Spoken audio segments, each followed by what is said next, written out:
नमस्कार दोस्तों, स्वागत है शेष पत्र के यूट्यूब मंच पे। मैं हूं आपके साथ जितेंद्र कुमार। दोस्तों, एक खबर निकल करके आ रही है। आज एआईसीसी की मीटिंग हुई, ऑल इंडिया कांग्रेस कमेटी की एक बैठक, एक मीटिंग जिसके भीतर एआईसीसी के तमाम सारे मेंबर्स, सारे महासचिव पार्टी के और प्रभारी, अलग अलग पार्टियों के अलग अलग प्रभारी, अलग अलग राज्यों के इकाइयों के अध्यक्ष भी। तो एक बड़ी मीटिंग, बड़ी बैठक होती है दिल्ली के भीतर। और इस बैठक का, इस मीटिंग का जो निचोड़ निकल करके बाहर आता है, उससे तो ऐसा मालूम पड़ता है कि कांग्रेस ने अब हर इशू, हर मुद्दे के ऊपर रास्ते पर उतर करके संघर्ष करने की ठान लिया है। जी हाँ, लोकसभा चुनाव 2024 में मिली जीत के बाद इंडिया गठबंधन विपक्ष में, पार्टी में उत्साह है, कार्यकर्ता में उत्साह है। और राहुल गांधी जिस तरीके से पार्टी का फेस बन करके उभरे हैं देश के भीतर, उनकी जो सक्रियता है पार्टी के भीतर, वो तो बहुत ही वैसे भी लगातार वो सरकार के खिलाफ सक्रिय वो थे ही, केंद्र सरकार के खिलाफ पिछले 2 वर्षों से 17वीं लोकसभा में भी, 18वीं लोकसभा में भी। लेकिन कैडर कहीं ना कहीं इस दौर में जो मजबूती के साथ उभरा हुआ ना, एक हतोत्साहित जो था, अब वो क्या करे, ठीक है राहुल जी करे तो क्या होगा, इस टाइप से जो था। लेकिन सबको लग रहा था कि मोदी नाम का ब्रांड जो है, इसको कोई हरा ही नहीं सकता है। लेकिन महाराष्ट्र और उत्तर प्रदेश के भीतर एक ऐसा तूफान खड़ा कर दिया और इन दो राज्यों ने केंद्र सरकार को बैसाखियों पे ला दिया 2024 के लोकसभा चुनाव के मद्देनजर देखे तो। और वो बैसाखियां भी इतनी मजबूत नहीं है नरेंद्र मोदी जी की, क्योंकि दो बिल वापस लेते हैं तो आप मान लीजिए कि मौजूदा सरकार संकट में है, कहीं ना कहीं घुटने टेकने के कगार पे है। और विपक्ष अक्सर जब राष्ट्र संकट में आता है या फिर देश संकट में आता है, तो ऐसे में विपक्ष सरकार के साथ खड़ा हो जाता है। और ये संकट या फिर वित्तीय इमरजेंसी होती है, आपातकाल जैसी कोई स्थिति होती है, या फिर बाहरी आक्रमण कोई होता है। लेकिन सवाल उठता है इस दौर में कि यदि भारत देश की समस्या है, जो कि क्यों है, समस्या अगर बन रही है, तो भ्रष्टाचार और व्यभिचार अगर बढ़ रहा है, तो फिर विपक्ष और हमलावर होता है।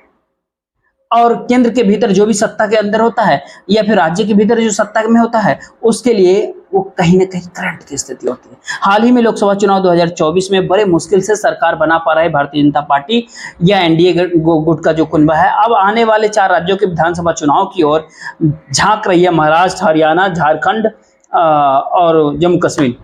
इन चारों राज्यों में अगर बीजेपी का हासिल अगर बुरा होता है जो 2024 के लोकसभा चुनाव की तरह, तो ये मिलीजुली सरकार, एनडीए की सरकार जो केंद्र में कितने दिन तो रहेगी बैसाखी के सहारे, ये बात कहना मुश्किल है। और ये यही 4 राज्यों के चुनाव को लेकर के बीजेपी जब बहुत सक्रिय हो गई है, तो विपक्ष की सबसे बड़ी पार्टी कांग्रेस इसलिए भी कमर कस ली है। तो एआईसीसी के अंदर आज ज्यादा लबोलुबाब उसी बात का था कि आने वाले 4 राज्यों के विधानसभा चुनाव हैं और पूरे देश भर के भीतर जो कुछ भी चल रहा है उसमें कहीं ना कहीं मजबूती के साथ उभरना जरूरी है। और सबसे पहले SC ST क्रीमी लेयर की जो सर्वोच्च न्यायालय का जो निर्णय था, उसको लेकर के इस मीटिंग के दौरान, और सरकार तुरंत एक कानून बनाई इस मीटिंग में जो बात हो रही थी। और क्लेम मतलब तो भी रिजर्वेशन बने, मतलब जो खड़गे जी का कहना था, जो खड़गे जी का जो सोच है, जो कांग्रेस का राष्ट्रीय अध्यक्ष है, वह भी एक हद तक उसमें सहमति कह सकते हैं कि सहमति जताया, क्योंकि उन्होंने कहा कि कोई भी दलित या पिछड़ा, यदि उसको अच्छा पैसा भी उसके पास मिलता है, यदि फिर वो ठीक ठाक अपने आप को बना लेता है, उसके बावजूद भी क्या समाज के भीतर उसको मान्यता मिलती है? क्या समाज के भीतर आज भी दलितों को उसी दृष्टिकोण से देखा जाता है, उसी दृष्टि से देखा जाता है? जब तक सामाजिक समानता नहीं हो जाती देश में, तब तक ये रिजर्वेशन बना रहना चाहिए। और उनकी इस मांग को इस पूरे विपक्ष ने भी इस मीटिंग के दौरान, भारतीय जनता पार्टी के कई ऐसे नेता भी हैं जो वर्तमान में ये कहते हैं कि पिछले चुनाव ने हमने देखा कि पिछड़ा, दलित, ओबीसी वैसे ही भारतीय जनता पार्टी से रूठ चुके हैं। और वैसे में अगर क्रीमी लेयर वाले मामले में केंद्र सरकार यदि चुप रही, तो फिर ऐसे में कहीं ना कहीं भारतीय जनता पार्टी को घाटा होगा और विपक्ष इसको सपोर्ट कर रहा है। तो जो आने वाले वक्त में, जिस तरह की उत्तर प्रदेश के भीतर ये जन जागरण जो चालू हो गया, पूरे उत्तर प्रदेश के भीतर, अब पूरे देश में इस जन जागरण करने की कहीं ना कहीं बात एआईसीसी के इस मीटिंग में, इस बैठक के अंदर हुआ। लेकिन जो सबसे महत्वपूर्ण बात, सबसे अहम बात है, वो ये होता है कि 22 अगस्त 2024 के दिन पूरे देश में कांग्रेस के कार्यकर्ता ईडी के कार्यालय को घेरेंगे। जी हाँ, क्योंकि ईडी जिस हिसाब से देश के अंदर काम कर रही है और सरकारी पक्ष की एजेंसी बन करके, सरकार के पक्ष की एजेंसी बन करके लगातार विपक्ष की पॉलिटिकल पार्टी को प्रताड़ित कर रही है। जिस प्रकार से राहुल गांधी के पीछे लगातार एक खबरें निकल के आ रही है कि ईडी सक्रिय है, ईडी इनको नोटिस देने जा रही है, ईडी गिरफ्तार कर सकती है। यंग इंडिया मामले वाले में, पुराने मामले में, एसोसिएशन जनरल के मामले में ऑलरेडी जमानत पे लोग हैं, उनको फिर से खोलने का लगातार प्रयास कर रहे हैं। कहीं न कहीं इन जांच एजेंसियों के खिलाफ हमला बोलना पड़ेगा। और आज लगता है ऐसा क्यों राहुल गांधी जी भी राहुल क्लू भी उस जगह से मिला था 2019 के महाराष्ट्र के विधानसभा के चुनाव याद कीजिएगा। और उस चुनाव के भीतर जब चुनाव के ठीक बीच में एकाएक शरद पवार जी को एक ऐसे केस के अंदर नोटिस थमा दिया जाता है जिस केस में हाई कोर्ट ने भी इसके ऊपर एफआईआर दर्ज करने के लिए 107 लोगों के लिए बोला था, उसमें अजित शरद पवार का नाम नहीं था। लेकिन ईडी ने नोटिस थमा दिया और शरद पवार ने इस नोटिस को ही क्रैश करते रहे, महाराष्ट्र की राजनीति में पूर्ण रूप से बदल के रख दिया।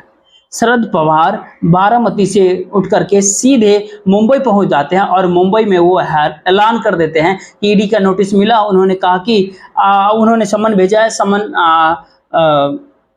समन जो भेजा है हमें ईडी के ऑफिस में खुद जाकर के हम समयाने पे जाकर के बोलेंगे, क्योंकि मेरे राज्य में चुनाव है, मैं एक पार्टी का मुखिया हूँ, चुनाव में मुझे सक्रियता से काम करना है। ऐसे में मेरे पास चुनाव के बीच में यदि आप हमें बुलाएंगे तो मैं नहीं आ पाऊंगा। तब आप लोग ये मत कहना कि मैं ईडी से भाग रहा हूँ, इसलिए मैं स्वयं ईडी के ऑफिस में प्रेजेंट हो जाऊंगा, जो पूछना है पूछ लीजिएगा, जो इंक्वायरी करना होगा कर लीजिएगा।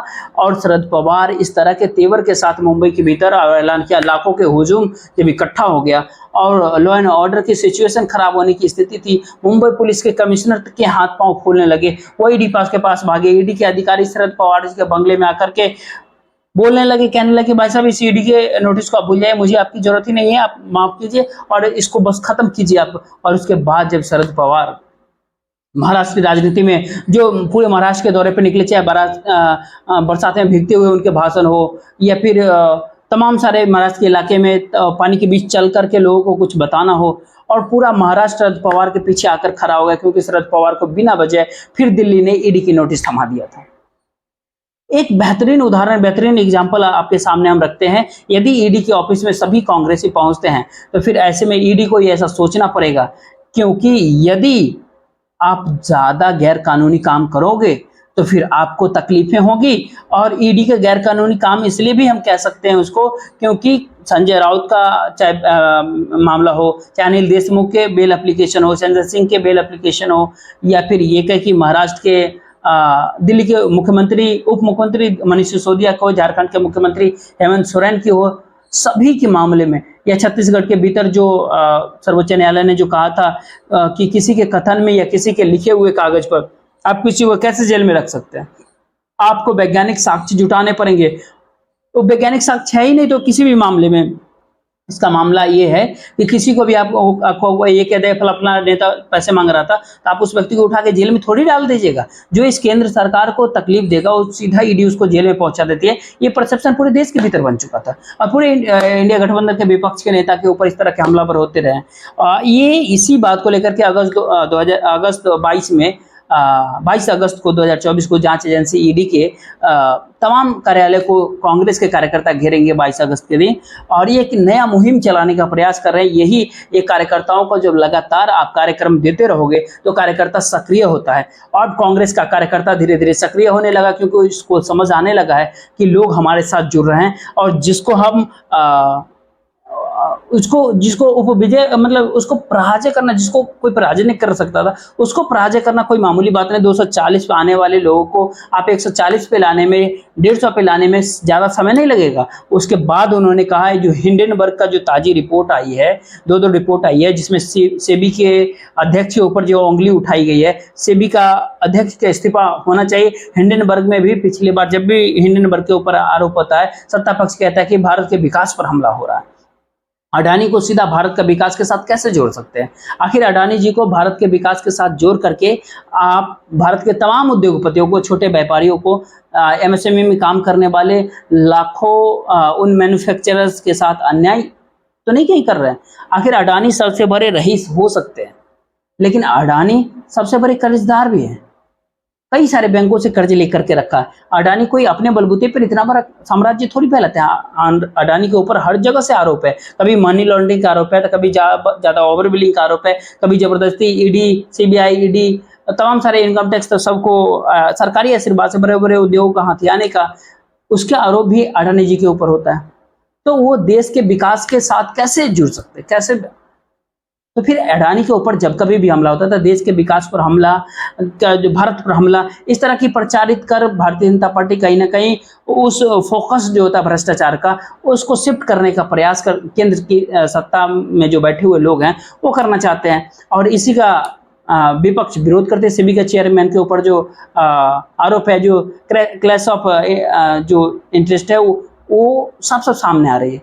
या तो इस्तीफा दे, या फिर ये तमाम सारी चीजें जो इस पूरा प्रोग्राम जो हिडेनबर्ग की रिपोर्ट के बाद और ये एआईसीसी की मीटिंग से जो तमाम सारी बातें निकल करके आता है, वो आने वाले 4 राज्यों के विधानसभा चुनाव में भी बहुत बड़ा इम्पैक्ट करेगा, बहुत बड़ा प्रभाव दिखाएगा। उसके बाद जो है ये बार बार जो ये बातें चलती है कि लोकसभा के पटल पर तो विपक्ष ने कह दिया कि वो क्या है, बता दिया कि क्या है। इंडिया गठबंधन जिस ताकत के साथ, चाहे वो राष्ट्रपति के प्रस्ताव का धन्यवाद प्रस्ताव या राष्ट्रपति भाषण का या फिर बजट सेशन हो, जिस तरीके से विपक्ष ने संसद के भीतर सत्ता पक्ष पे शिकंजा कसा है, उसके बाद सत्ता पक्ष को पहली बार 2014 के बाद पता पड़ा है कि आखिर विपक्ष क्या होता। पार्लियामेंट का परफॉर्मेंस तो विपक्ष के लिए बेहतरीन रहा, लेकिन पार्लियामेंट खत्म होने के बाद बाकी जगह पे क्या, आखिर एक जन आंदोलन खड़ा करने की बात हो रही है एआईसीसी की मीटिंग में। और ये जन आंदोलन के चलते छोटा से छोटा बाई इलेक्शन या छोटे से छोटे चुनाव हो, छोटा से छोटा कोई मुद्दा, कोई वाकया हो, सारे विपक्षी दल वहां पे रिएक्ट करने पे नहीं चुकते, वहां चले जाते। वायनाड में जो हादसा हो उसमें सबसे पहले राहुल गांधी वहां पहुंच गए।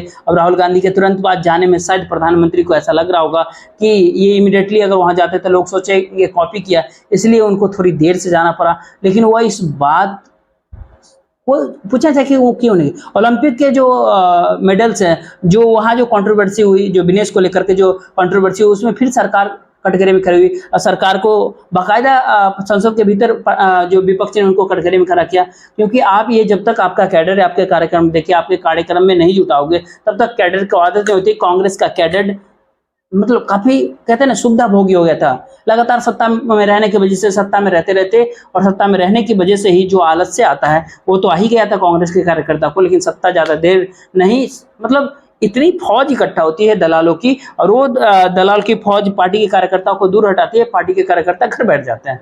अब ऐसे में राहुल गांधी के इस तरह के हुंकार ने कार्यकर्ता को अब ऐसे लगने लगा कि दलालों की नहीं, शायद हम लोगों की अब कार्यकर्ता की चलेगी। और इसी के चलते जो पार्टी के भीतर अब फिर से एक उत्साह दिखाई दे रहा है, और इसी उत्साह को देखते हुए ये जो कार्यक्रम दिया एसीसी ने, ये आने वाले वक्त में कुछ 1-1.5 महीने का वो कार्यक्रम आने वाले समय में सच में केंद्र सरकार के लिए कहीं ना कहीं तकलीफदायी होगा।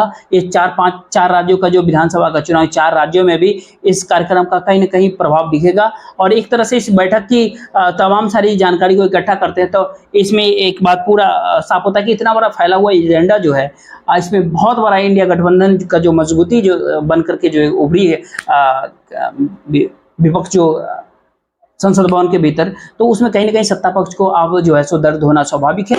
बाकी इस वीडियो में इतना ही, और देखते रहिए। वीडियो को लाइक कर लीजिएगा, चैनल को सब्सक्राइब जरूर कीजिएगा और वीडियो को शेयर कीजिएगा। जय हिंद, जय